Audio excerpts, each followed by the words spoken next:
অথবা আপনাকে ভাতা 250 টাকা বাড়ানো হচ্ছে, আপনি তাড়াতাড়ি ওটিপি দেন। যে ভাতা বিতরণের মোবাইল ব্যাংকিং ও এজেন্টের মাধ্যমে যে ভাতা বিতরণ করা হয়, তার মধ্যে নগদ একটা প্রতিষ্ঠান আছে, তাদেরকে 70% দায়িত্ব দেয়া হয়েছিল।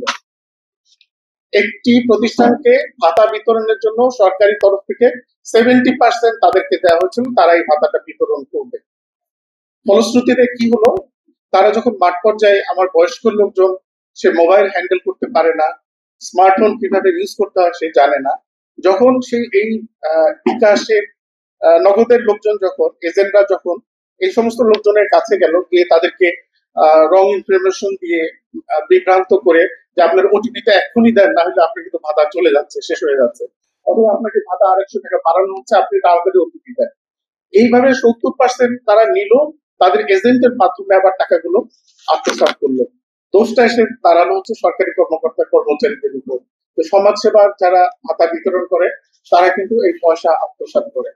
একটু ভিতরের কাহিনী হচ্ছে এটা, আমরা যখন দায়িত্ব নিলাম, আমরা চেষ্টা করলাম যে এই প্রতিষ্ঠানটাকে কিভাবে আমরা এক্সক্লুড করব, কিন্তু সমস্যা দাঁড়ালো যে যদি কোনো প্রতিষ্ঠানের সাথে চুক্তি হওয়ার পর তাকে এক্সক্লুড করতে হয়, আমাকে 2 মাসের নোটিশ দিতে হবে।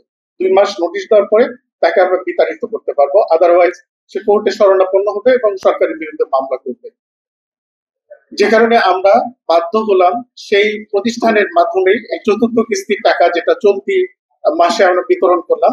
তবে আমরা যেটা এনশিওর করেছি, এই প্রতিষ্ঠানকে ভয় ভীতি দেখিয়ে এই প্রতিষ্ঠানের বিরুদ্ধে আমরা দুদকে মামলা করে অভিযোগ এনে, যাতে তাদের এই এজেন্ট গুলো এই কার্যক্রম করতে না পারে, যতটা মানুষের হাতে পৌঁছাতে পারি সেই কার্যক্রম আমরা গ্রহণ করেছি। আপনারা লক্ষ্য করবেন এবার ভাতা বিতরণের ক্ষেত্রে অভিযোগ অনেক কম আসছে। এটা সরকারি প্রচেষ্টা, সরকারি উদ্যোগের কারণেই এটা সম্ভব হয়েছে। এখন আমি আপনাদের যেটা বলতে চাচ্ছি, যে আমরা যে কাজটি করতে যাচ্ছি সেটি হচ্ছে ডাইনামিক সোশ্যাল রেজিস্ট্রেশনের কথা এখানে বলা হয়েছে। আমরা এখন যে কার্যক্রমটা করলাম, এটা সিঙ্গেল রেজিস্ট্রি সিস্টেমের মাধ্যমে করলাম। অর্থ বিভাগ এই কার্যক্রমটা পরিচালনা করে থাকে জিটিপির মাধ্যমে। আমাদের উদ্দেশ্য হচ্ছে যাতে কোনো পার্সন, একই পার্সন বিভিন্ন জায়গায় ভাতা নিতে না পারে, দ্বৈততা পরিবেশ আমরা যাতে পরিহার করতে পারি।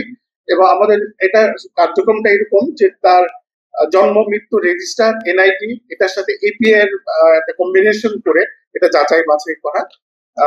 এই কার্যক্রমটা আমরা আশা করছি যে আগামী অর্থবছর থেকে পরিবর্তন আসবে।